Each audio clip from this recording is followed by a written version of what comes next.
afternoon, everybody. How are you? Good. It's good to see all of you. I want to start by addressing the horrific act of violence that took place on Sunday in Boulder, Colorado. President Trump and the entire administration's hearts go out to the victims, and they are in our prayers during this unimaginable time. According to reporting from Fox News, the alleged attacker admitted in an interview that he wanted to kill all Zionist people and had been planning the attack for over a year and would do it again if he could. This monster used a makeshift flamethrower and Molotov cocktails to light Jewish Americans on fire in an attempt to burn them alive. The victims at the incident location in Boulder were there to rally in support of Israeli hostages who remain in Hamas captivity. 12 were injured, including a Holocaust survivor. This is pure evil. The Department of Justice has already filed federal hate crime charges against the alleged perpetrator, and he will be held accountable to the fullest extent of the law. This tragedy is a sobering reminder of the consequences of the Biden administration's failed policies. According to the Department of Homeland Security, the Boulder suspect is an Egyptian national who was in the United States illegally. He entered the U.S. during the Biden administration in August 2022 on a B-2 visa until it expired.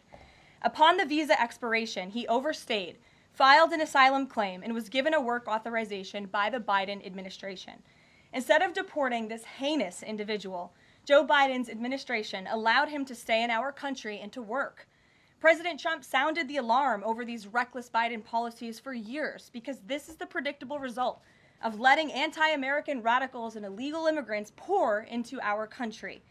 Immigration security is national security, and that's why the Trump administration, at the direction of our great president, has secured our border, strengthened our immigration system, and has taken immediate steps to protect the United States from foreign terrorists and other public safety threats. President Trump acted swiftly upon taking office to reform our visa issuance process to ensure that dangerous aliens who are intent on harming Americans or our national security interests are no longer admitted into our country. Under the Trump administration, aliens will only be admitted into the United States through the legal process and only if they do not bear hostile attitudes towards our citizens, our culture, our government, our institutions, or most importantly, our founding principles. Under President Trump, the United States has zero tolerance for foreign visitors who support terrorism.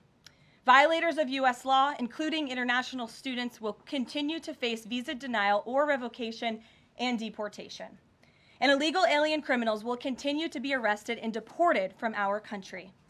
On that note, ICE and federal law enforcement partners just wrapped up a month-long surge operation arresting nearly 1,500 illegal aliens in the Commonwealth of Massachusetts. During the enhanced operation, dubbed Operation Patriot, ICE Boston and other federal law enforcement personnel focused on transnational organized crime, gangs, and dangerous illegal alien offenders throughout Mass. More than half of the nearly 1,500 illegals arrested had significant criminal convictions or charges pending against them. Here are just some of the violent illegal aliens who were removed from communities in Massachusetts during Operation Patriot. A Salvadorian national with active Interpol red notice for aggravated homicide. A Guatemalan national and registered sex offender who had pending criminal charges in Boston for 5 counts of indecent assault and battery on a person 14 or over.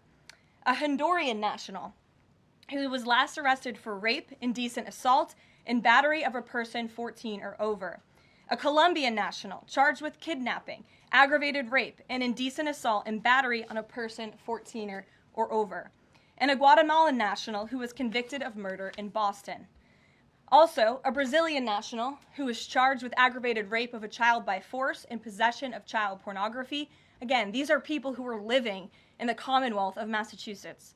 And lastly, a Salvadorian national whose criminal history includes charges of aggravated rape of a child by force.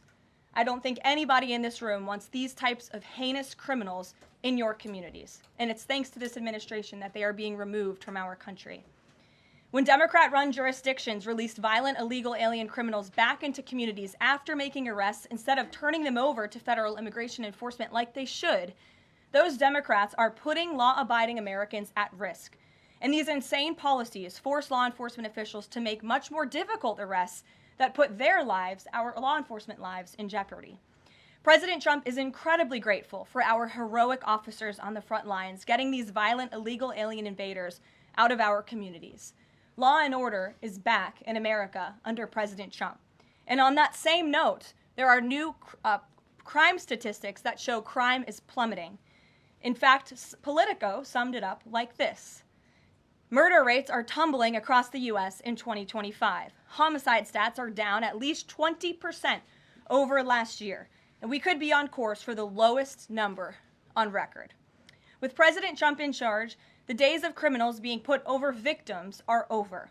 On the topic of immigration, the Washington Post just ran one of the most ridiculous headlines ever, even by their standards. And on my very first briefing several months ago, I said I would hold anyone accountable in this room. The Washington Post actually had this headline, "The Mysterious Drop in Fentanyl Seizures on the U.S.-Mexico Border." How is this mysterious? There is no mystery about why there is a decrease in fentanyl coming into the United States. This administration's strong border policies are the reason there has been a decrease in fentanyl trafficking. His strengthened relationship with Mexican President Sheinbaum and all of the measures he has been taking to deter illegal human and drug trafficking at our United States southern border is the reason for plummeting fentanyl seizures at the U.S. border. There is nothing mysterious about that, and we'd like to see the Washington Post update their headline accordingly. This is clearly trying to intentionally manipulate the minds of the Americans, and I think the American people understand why there's been a fentanyl drop. And our office responded to this inquiry. We provided a whole host of the reasons that fentanyl seizures at the southern border have dropped, and the Washington Post refused to run them, and that's despicable. In other news, positive economic reports continue to flood in. Inflation dropped to 2.1% in April. Personal income increased 0.8% in April. So inflation is down and wages are up. That's almost triple the expectations and against the doubts of nearly everyone in this room. And we also saw the largest monthly decline in the trade deficit on record as a result of President Trump's very powerful tariffs. Lastly, the price of eggs has dropped more than 61% since President Trump took office in January. I remember my very first briefing, I was asked about the cost of eggs. The reporter tried to insinuate it was this administration's fault, even though he had only been here for a few days or weeks. It was a result of the previous administration's terrible policies, and in record time, this president has fixed that problem that he inherited from Joe Biden, and now egg prices have dropped 61% since this president took office. There's a lot of good news, and I'm sure you have a lot of questions, so let's get to them. We have just the news in our new media seat today. Amanda Head, thank you for being with us. Why don't you kick us off? Sure, thank you so much. There is a disturbing trend of anti-Semitism turning into terrorism. Of course, the Boulder, Colorado instance that you just mentioned, the 2 Israeli embassy staffers who were murdered, Pennsylvania governor's mansion with the Jewish governor inside getting set on fire. Does the president consider this domestic terrorism, and as such, are there official alerts to law enforcement, BOLOs, task forces, things like that?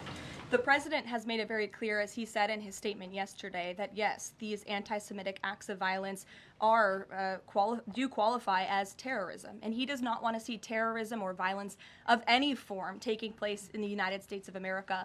And as for specifically anti-Semitic terrorism and anti-Semitic acts of violence and those that are targeting Jewish Americans, this administration has done more to combat that violence than any administration in history. And one incident is one too many. And I think, frankly, that's something the previous administration was not willing to say. This president will stand up for Americans of all religions, of all faiths, of all creeds, and we will continue to look at policy measures and actions that we can take in addition to the actions that have already been taken to curb this anti-Semitic violence. And to Jewish Americans at home, across the country, this president has your back. And then on another issue, back in February, Secretary Kennedy created a commission to re-examine the childhood vaccine schedule. But there are still states outstanding like California, Connecticut, Maine that are not allowing any religious exemptions for kids, not only to go to school, but to participate in sports and extracurricular activities. Would the president want to see religious exemptions allowed across all 50 states? And how do you enforce that, especially with states like California that are already defying the president on the men and women's sports issue? Generally speaking, I know the president supports religious exemptions for families when it comes to vaccinations. As for the instances in those specific states, I'll have the administration and the White House look into it and see what executive action, if any, we can take on that front. Thank you. Kelly. Good afternoon. We're now in hurricane season, and obviously there is great concern every year about the potential for that. Can you speak to how the president is planning to have the level of support, should it be needed, to be as it has been with a reduction in the workforce? And is he still comfortable with Administrator Richardson, who had talked, whether joking or not, about not being aware of a hurricane season for this country? What is the president's level of briefings on what may be required? If you could give us kind of an overall update on that. Sure. Well, of course, we know that we are into hurricane season now, and I know FEMA is taking this seriously, contrary to some of the reporting we have seen based on jokes that were made and leaks from meetings. But Secretary Kristi Noem and the FEMA leadership are all over this. They are committed to ensuring that federal resources and tax dollars are there for Americans in need, and the president continues to review requests for emergency aid and carefully considering them. However, this president has made it clear we're not going to enable states to make bad decisions with federal tax dollars and then have the federal government later have to bail these states out. We want to see states be responsible with their tax dollars to do as much as they possibly can, and then the president will deeply and thoughtfully consider any requests for federal aid that come to his desk. And I think some of the media reporting we've seen on this is frankly sloppy and irresponsible. There are serious people who are taking this issue seriously, starting with the president himself, who, as you know, on his first domestic trip back in office, visited both North Carolina and California, both of which were, of course, hit by natural disasters when he wasn't even president, but he took ownership of that and visited those places and those people immediately. Is it Brian? about hurricane season appropriate, though, now that this is serious business, as you talked about? It's serious business, Kelly, and I'm not going to engage in such fodder with a question like that. Brian? Thank you, Caroline. Reuters was reporting that there is a letter that is meant to be sent to other countries, which would give these countries a deadline of Wednesday to produce their best offer on the trade matter. Why does the administration feel the need to send this letter? And I have one more follow-up on trade. Sure, I can confirm the merits in the content of the letter. USTR sent this letter to all of our trading partners just to give them a friendly reminder that the deadline is coming up. And they are in talks. Ambassador Greer, Secretary Bessent, Secretary Lutnick are in talks with many of our key trading partners around the globe. As you know, Brian, I know the Wall Street Journal has covered this quite heavily. And they continue to be engaged in those discussions. And this letter was simply to remind these countries that the deadline is approaching and the president expects good deals. And we are on track for that, I will emphasize. On the trade side, though, when the deal with the United Kingdom, there was this idea of a reprieve on the auto tariffs. Is the president looking to do another similar deal on the sector-by-sector reduction in tariffs, or is this more going to be deals related to the reciprocal tariffs that were announced months ago? Well, as I've said previously from the podium, and the president has discussed as well, each country has unique advantages, unique challenges to it based on their markets and what they export to us and what we export to them. And so that's why the president smartly advised his trade team to engage in tailor-made deal-making. And we saw that with the United Kingdom, and we will see that with other countries as well. Kate. Does the president support the Senate moving forward with a bill imposing heavy sanctions on Russia? Look, the president has spoken about his position on sanctions on Russia. He has smartly kept this as a tool in his toolbox if necessary, but I think the Senate and everyone on Capitol Hill respects the president as the commander-in-chief for a reason. And as you know, Russia and Ukraine engaged in direct talks yesterday. That was at the encouragement of this president when he spoke to both leaders of both countries via phone just a couple of weeks ago. And so I would just like to remind everybody how far we have come in just 4 months. I mean, it was inconceivable last year at this time for Russia and Ukraine to be engaged in direct talks. And it's because of the president's insistence and determination to get this war to an end that these countries sat down yesterday. So he's willing to use sanctions if he needs them, and the Senate and the Capitol Hill understand that the president is the commander-in-chief and he's leading United States foreign policy as he should. Iran, the president said that the U.S. would not allow for any uranium enrichment, but the proposal offered to the Iranians reportedly allows for low levels of enrichment. Can you explain that discrepancy? I'm not going to comment on alleged details of the report. We're not going to negotiate through the media out of respect for these ongoing discussions and negotiations that Special Envoy Witkoff is leading. The president made his position very clear on Truth Social last night. In fact, it couldn't be any more clear, and I would reiterate that's his position. Special Envoy Witkoff sent a very detailed and acceptable proposal to the Iranian regime that the president hopes they will accept, and if not, they will face grave consequences, as the president himself has reiterated. Sure.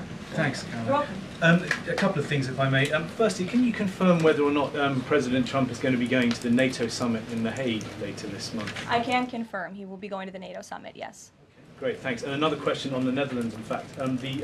Just wondering if you have any reaction to the collapse of the Dutch government there after the anti-EU and anti-Islam leader Geert Wilders, who's been described as a Dutch Trump, pulled out of the government there. I don't have a comment on that, but certainly we should and we will get you one, okay? Thanks. You're welcome. Brett. Thanks, Caroline. I wanted to ask, a couple days ago, the president announced that he was withdrawing the nomination of Jared Isaacman to lead NASA, citing a thorough review of prior associations. I wondered, why did this review happen just now, after the nominee was so far into the process? And can you explain the president's thinking on who he might choose? Look, the president reserves the right to nominate individuals to key administration posts. He also reserves the right to remove those individuals if he chooses, just like he reserves the right to fire anybody in the executive branch that he wants. And so a new replacement for NASA will be announced very soon, as the president himself said. Was there something in particular that came up that caused the president concern with this nomination? The president wants to ensure that all of his nominees are aligned fully with the America First mission of this administration. And again, he will be announcing a replacement very soon. Andrew, go ahead. Thank you, Caroline. You're welcome. It's been just about a month since President and Prime Minister Starmer I announced... can't see you all the way back there. Those hands in the way. Well, he's very There you go. So it's been just about a month since Prime Minister Starmer and President Trump announced that the U.S. and U.K. had reached a trade deal, That's right. or at least a framework from a deal. Now there are at least some conservative MPs in London who are complaining that Parliament has not yet seen the text of any deal. So I'd like to ask you from this side of the pond, is there a text for the deal ready to be released, submitted, and if not, when can we expect it? And then I have one more. There's most definitely text with this deal. There is language that this side has seen. You'll have to ask the UK Parliament why they haven't seen it from their own government. I obviously can't answer that question. And on Jonathan, Caroline, go one ahead. more on Ukraine, Go ahead, please. Jonathan. Sure, go ahead. On Ukraine, it's been a couple of days since Ukraine made that audacious drone strike on Russian airfields. The president hasn't said a word about it, and usually he's not shy about making his thoughts known Don't you on love that? the war, or it's not bad, on the war or any other subject. What have you heard from him on this audacious drone strike? Is he surprised? He said that Zelensky didn't have the cards when they met in the Oval Office a few months back. Does Zelensky possibly have some cards that the president hadn't known about? Look, the president's thinking on the Russia-Ukraine war as it stands, I spoke to him about it just this morning, is he remains positive at the progress that we've seen. Again, he urged both leaders to sit down and talk directly with one another, and they did that. Russia handed over a memorandum of peace, or a peace plan, or a suggestion of one, I understand, to the Ukrainian side. They also agreed upon the exchange of prisoners or hostages from each other's countries. So he remains positive about the progress that we're seeing, but he also is a realist, and he realizes these are two countries that are at war and have been for a long time because of his predecessor's weakness and incompetence. So he's working hard to solve this conflict, and that's where his mind is right now on it. Jonathan, go ahead. Thank you. Same topic, just to put a finer point on it. Does President Trump approve of Ukraine's decision to strike nuclear-capable bombers in Russia? I would like to let the president speak on that himself. And just to follow up, has the president... I would just add to that. The president does not want to see this war prolonged. He wants the fighting to stop, he wants people to stop dying, and he wants this to be solved at the negotiating table. The reason he is so deeply involved and has spent so much time and effort on this war is because he hates to see people dying. Again, these are not Americans that are being killed. These are Russians and these are Ukrainians. This is a war very far away. But this president truly cares about peace, and that's what he wants to see. What is President Trump doing to ensure that a similar internal drone attack doesn't happen here in the US, given this was done at pretty low cost, very stealthily? You know, it obviously raises questions about our own security, particularly for US aircraft here. It absolutely does, and that's why the president nominated Secretary Hegseth and has approved some of the changes that have been made at the Pentagon to ensure that we have the most lethal fighting force in the world, and that the United States military is the best, the biggest. That's why he wants the One Big Beautiful Bill to be passed, because it increases our defense spending. It's why he also launched the announcement of the Golden Dome to prevent from missile strikes and attacks in the future, and the president has a full understanding, I can tell you because I've spoken to him about it, about the future of warfare and how drones are a big part of that. And I will not get ahead of our policy team, but I think you can expect to see some executive action on that front in the very near future. Caitlin.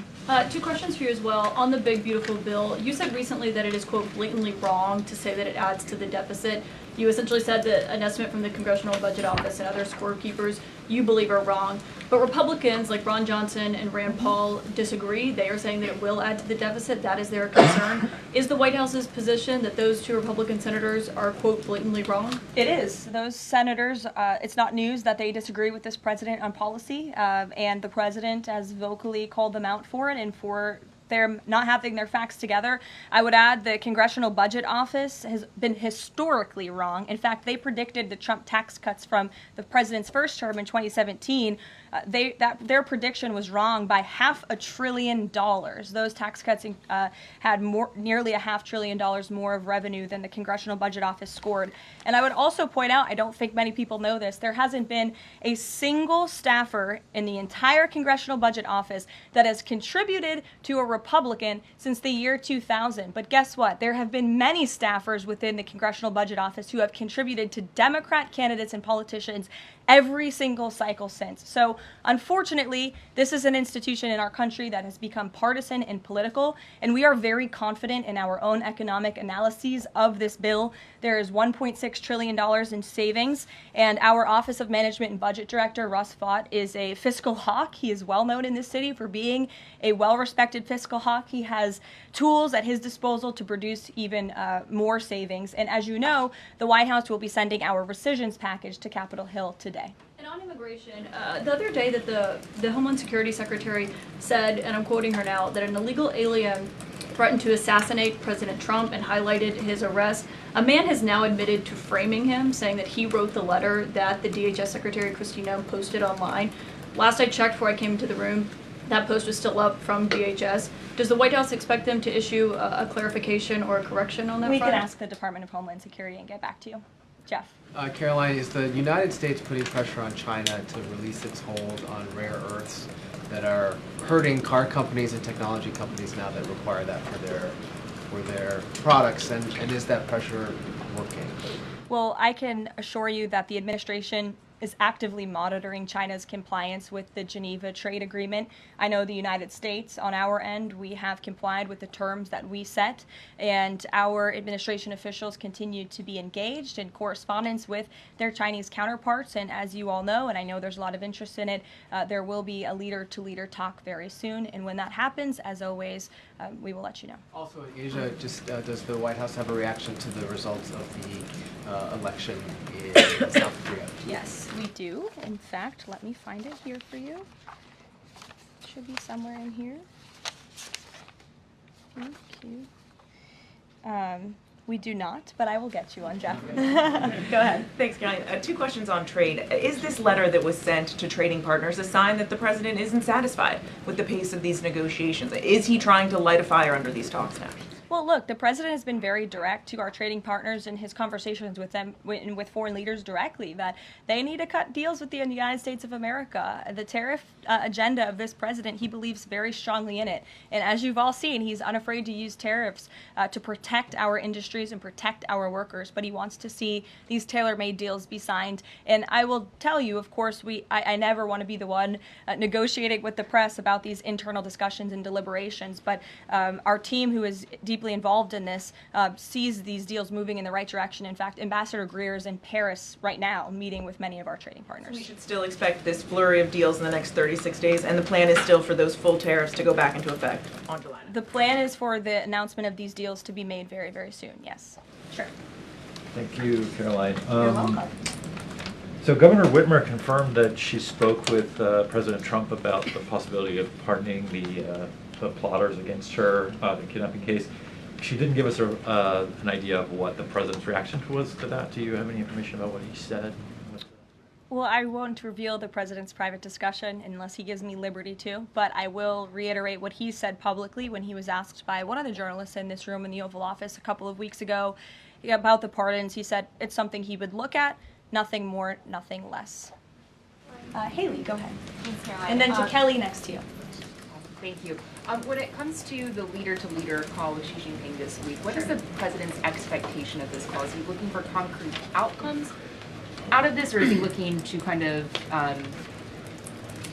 warm relations as these trade talks are ongoing? Well, President Trump and President Xi have shared a respectful relationship throughout the years. And again, I won't get ahead of the president on that call, but as always, after, you'll hear directly from the president or from myself or someone else here at the White House. Kelly. Caroline, thank you. I want to get back to the anti-Semitic behavior that's been going on college campuses as well as recently in Boulder, Colorado. The president, as you know, has the White House Faith Office, the Religious Liberty Commission, as well as the Anti-Task Force on anti-Christian bias, which includes anti-Semitism. From a whole of government perspective, and the president has already mentioned how he hates these kinds of acts that have been going on, can these entities and these agencies work together with the president to put out a proactive campaign to help people stop the hate? I think the president himself has been leading on this, Kelly, and has been incredibly clear in his rhetoric that he is not going to tolerate such hate or behavior in the United States of America. And you will see that rhetoric being followed up by action from the Department of Justice, who is seeking to prosecute these cases to the fullest extent of the law. And I know the Attorney General and the FBI Director were very quick to call this what it was, targeted terrorism. And there was some, I think, criticism from the media and well, at least pundits I saw on television saying, are they too quick to jump here? No, they see the facts and they reveal those to the American people, and they're transparent. And I think, frankly, that's a breath of fresh air from what we experienced in the previous administration. Are there programs that they can put in place to campaign against this kind of violence, to actually take the whole approach and say, we want to get ahead of you. If you're thinking it, don't do it. And if you're going to do it, sit down and talk to someone within the Faith Office, within the Religious Liberty Commission, as well as the task force. Yeah, surely. It's a good idea, and I'll pass it along to them. Peter. Thank you, Caroline. When you look at these last-minute Biden pardons, the big ones, Biden siblings, Fauci, January 6th committee. That's right. Most of the big ones have the same very neat signature. We would expect that probably to be the auto pen. There is one that looks different. It looks authentic. In fact, if you look at the last name, it almost looks like the president was having a hard time spelling his last name there. Is this White House of the opinion that the only pardon that would count is one that the president signed himself? It's very For Hunter interesting. Biden. Very interesting props. If you want to bring them to my office later so I can take a closer look, I would like to do that. The president is making a good point when he discusses the usage of the auto pen. Who was running the country for the past 4 years? Perhaps those documents were signed with the auto pen, something that this, I believe the Department of Justice is looking into. As you saw, Ed Martin made an announcement at the Department of Justice this morning to launch an investigation because the American people deserve answers. Is there any concern that this president, who won the election on a promise to fix the economy and close the border, that focusing and scrutinizing these Biden pardons is looking into the past instead of looking forward? I think in comparison to the amount of time this president has spent on securing the border, on fixing our economy, I just read out for you an entire list of economic accomplishments. Look at the border numbers, look at the time and effort he's divulged into solving the global conflicts abroad. It pales in comparison, but it still, nevertheless, is a very important issue. And it was a huge issue that sent the president back to this White House. The Americans saw with their own eyes a mentally incompetent president, and they want answers for that. that, and the president believes they should have And them. something that just Go crossed, ahead. Caroline, how mad do you think President Trump is going to be when he finds out that Elon Musk said, "I'm sorry, but I just can't stand it anymore. This massive, outrageous, pork-filled congressional spending bill is a disgusting abomination. Shame on those who voted for it. You know you did wrong. You know it." Look, the president already knows where Elon Musk stood on this bill. It doesn't change the president's opinion. This is one big, beautiful bill, and he's sticking to it. Tamara. Thank you. The National Security Council was reorganized, or some staffing changes were made the Friday before Memorial Day. I'm hoping you can explain sort of the new structure, or what the structure is of the National Security Council, what the goal is in terms of staffing levels. What is the new National Security Council mode? Well, as with everything in this White House, it is a top-down approach. The president is here. He is president. He's not an auto pen like the previous president was.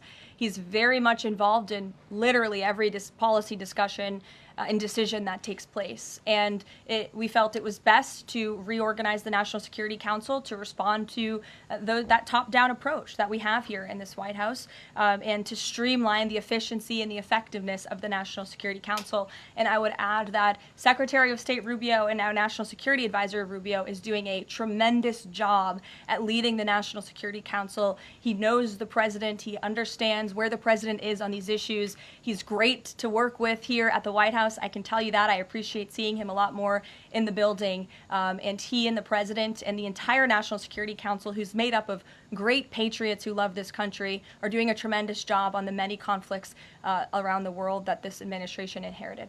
Is there a goal staffing level? I'm sorry? Is there a goal for the staffing level, like the number of people who would be in this National Security Look, we Council? just want the National Security Council to be as efficient as possible, and if staffing needs are necessary, I'm sure Secretary Rubio would not mind hiring people if necessary, but again, we've been working with them day in and day out, and they're chugging along and doing great work. Sure. Thank you, Caroline. Two questions, if I can. President Trump got involved himself in presidential election in Poland by supporting a conservative candidate who ultimately won. Yeah. What does it mean for the future U.S.-Polish relations? What's likely to change? Well, I believe the president is obviously pleased to see the result of the Polish elections. He met with Karol Nawrocki, if I'm pronouncing that correctly. Yes, Nawrocki. Okay, thank you. I appreciate your insight on that. He met with him at the White House, and he told them, you're going to win because you support common sense. And he supported strong borders in Poland. He supported an end to the woke, radical DEI stuff that we've seen not just here in the United States, but really take over Europe and, frankly, the whole world. He was very outspoken about that. And I was reading the reports about how the Polish people felt about this man, and they felt like he was putting the needs of Poland first. And that's a very refreshing feeling, one that we know very well here in the United States of America. So, as you know, the United States and Poland have always had a very deep and strong relationship, friendship. They're a great ally, and I know the president continues to look forward to working with them. I have one more on Ukrainian drone attack on Russia. Was President Trump informed in advance by Ukraine that the attack is coming? He was not. Carrie. Caroline, so I just want to go back to the issue on the anti-Christian bias as well as issues on anti-Semitic issues. Senator Grassley just put out a report saying that the FBI files have shown that the Catholic group targeting was way more prevalent within the FBI during the Biden era than was previously shown, as far as former FBI Director Christopher Wray was putting out there during congressional testimony. Can you discuss here what President Trump would like to see in terms of consequences within the FBI as far as those who were involved? Also, the second question, if the DOJ finds that the auto pen was used by President Biden, should those actions that were used with the auto pen, should they be null and void? I'm not going to get ahead of the Department of Justice's investigation into the usage of the auto pen. And again, the question is not, was the auto pen used? It's whether or not the President of the United States knew it was being used, and if not, who was using it in his name, which is clearly illegal behavior. Deanna. Thanks, Caroline. One on foreign policy, one domestic, if I can. Sure. On foreign, just speaking to the president's Truth Social post about Iran recently, saying that there will be no uranium enrichment. Is he saying that that's a red line for him or no? I already answered this question. The president's been very clear about where he stands on that. Okay, and then on domestic, there is a report that Laura Loomer met with the vice president today. Can you speak to her relationship with the administration and if she's informally advising in any way? She is not. I do know she met with the vice president. As for what was discussed in that meeting, I would defer you to his team. Thanks, Caroline. I have one question on anti-Semitism, one question on China. So for years, radical leftists and Islamists have been calling for so-called globalize the Intifada. Do you believe this is a call for violence against Jews? And do you think these attacks on Jews around our country is what globalizing the Intifada looks like? I don't want to speak to the merits of those claims without looking into them, but as I said, any violence against Jewish Americans will be prosecuted to the fullest extent of the law. Absolutely. And also, Secretary of State Rubio made an announcement saying he'll be revoking visas of certain Chinese students, including those with connections to the Chinese Communist Party. Does that include sons and daughters of politicians, presidents, and chairmen? Again, Secretary of State Rubio has the right to revoke visas, and he made the announcement that the State Department will begin to aggressively revoke those visas of Chinese students who are in our country, namely those with Chinese Communist Party ties, or those who could be a threat to our national security and the interests of the United States. To both of you, go ahead and then back to you. Thank you. There are now reports that Israeli forces are firing on Palestinians trying to get aid from the Gaza Humanitarian Foundation. Up to 20 people, according to the Red Cross, have arrived to the hospital that they've set up with gunshot wounds, have died from them.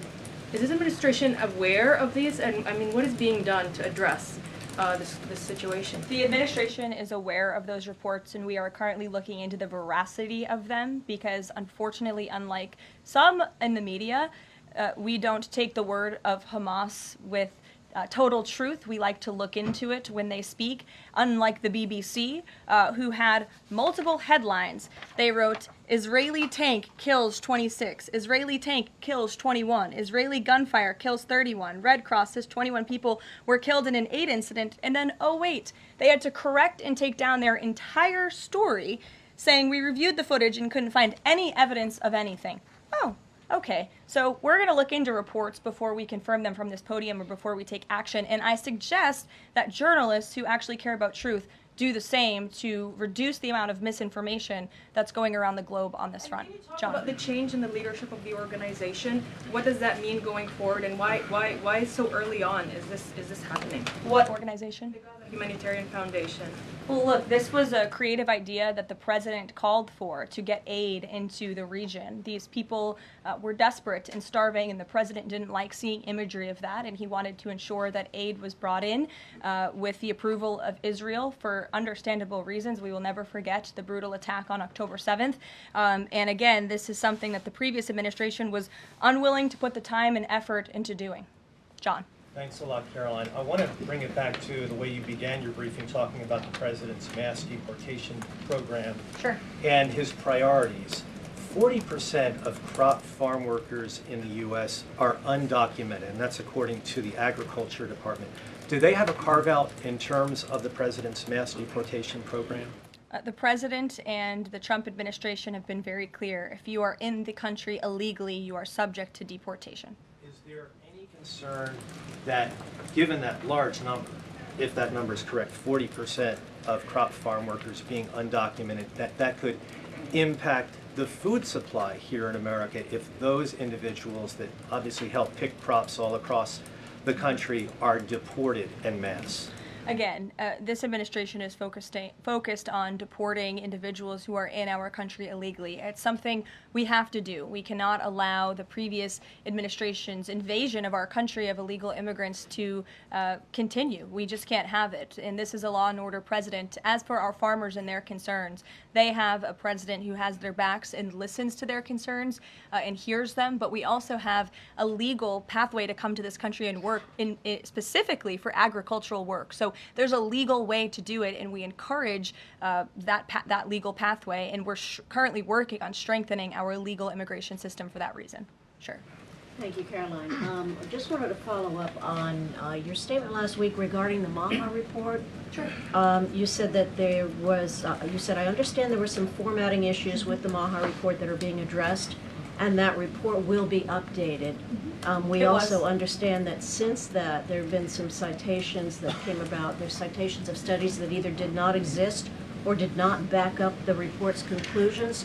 So when you were referring to formatting errors, is that what you were talking about, or was it, could you just explain that? Yeah, that's what I was talking about. There were formatting errors, and those errors were updated by the proper policy components here at the White House, and a new report was issued. So exactly what I said took place. Sure, go ahead, Alec. Yeah, good to see you. Good to see you. Congresswoman Mary Miller suggested that changing Pride Month to Family Month. I would personally like to see maybe a nuclear family month. Some people are saying, let's get a Veterans Month. Does the president have any plans on making a proclamation, or is it just going to be June this year?